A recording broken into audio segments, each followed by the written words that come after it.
কদিন ধরে ভাবছিলাম কিছু কেনাকাটা করব। কিন্তু হাজবেন্ডের কাছ থেকে পারমিশনটা নিতে পারছিলাম না। অনেক বোঝানোর পর তার কাছ থেকে পারমিশনটা পেলাম।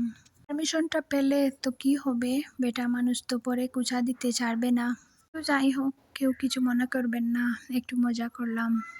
আসসালামু আলাইকুম, সবাই কেমন আছেন? আশা করছি আল্লাহর রহমতে সবাই ভালো আছেন। আলহামদুলিল্লাহ, আমরাও ভালো আছি।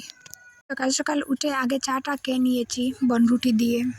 যত যাই খাই না কেন, চা তো খেতেই হবে, তো চাটা আগে খেয়ে নিয়ে তারপরে বিরিয়ানি বানিয়েছিলাম। ঘরে মাংস ছিল, তাই ভাবলাম একটু বাড়ি নাস্তা করে যাই।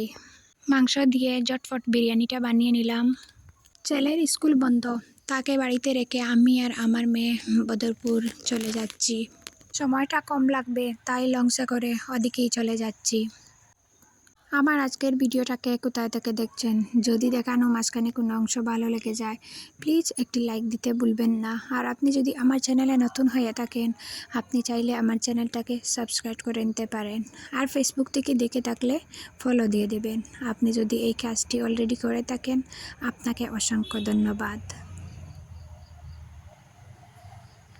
আর এই তো কথা বলতে বলতে চলে আসছি দোকানে। প্রথমে ঢুকেছিলাম বোম্বে উইটিং মলে, সেখানে আমার খুব একটা কাপড় ভালো লাগছিল না। তারপরে এম বাজারে গিয়ে ঢুকেছি। সেখানে গিয়ে দেখি আমার মোবাইলে চার্জ নেই, তো বাড়িতে এসে কি কি কিনলাম আপনাদেরকে দেখিয়ে দিচ্ছি। তো এখানে আমার মেয়ের জন্য টপ প্যান্ট, আরও শীতের কিছু প্যান্ট কেনাকাটা করলাম। তারপরে আমার জন্য একটা সালোয়ার কামিজ 3 পিস কিনেছি। কালারটা এখানে খুব একটা ভালো দেখাচ্ছে না, কিন্তু সামনাসামনি খুবই সুন্দর ছিল। ভাবছিলাম আরো অনেক কিছু কেনাকাটা করব, কিন্তু দোকানে গিয়ে দেখি যে দাম, মানে দিন দিন সব কিছুরই দাম বেড়েই যাচ্ছে। খাওয়ার জিনিস থেকে শুরু করে পড়ার জিনিস, সব কিছুর দাম দিন দিন শুধু বেড়েই যাচ্ছে। যা যা প্ল্যান করে গিয়েছিলাম সব কিছু পকেটে ভরে ঘরে চলে আসছি ওইগুলা নিয়ে। কি করব, হাজব্যান্ডের এত কষ্টের টাকা এমনি এমনি তো আর উড়ানো যায় না। কার মুখে যেন শুনছিলাম শখের দাম লাখ টাকা হলেও কিনবো। তো আমি ভাবছিলাম যে লাখ টাকা কোথায় পাবো আর কিনবো। তো যাই হোক, আল্লাহ তো শুধু শখ করতেই দুনিয়াতে পাঠায়নি, সব কিছু মাথায় রাখতে হবে।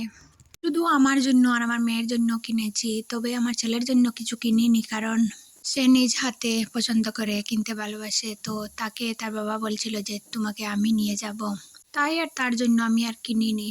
তো দুপুরবেলা বাড়িতে এসে ভাত খেয়ে নিলাম।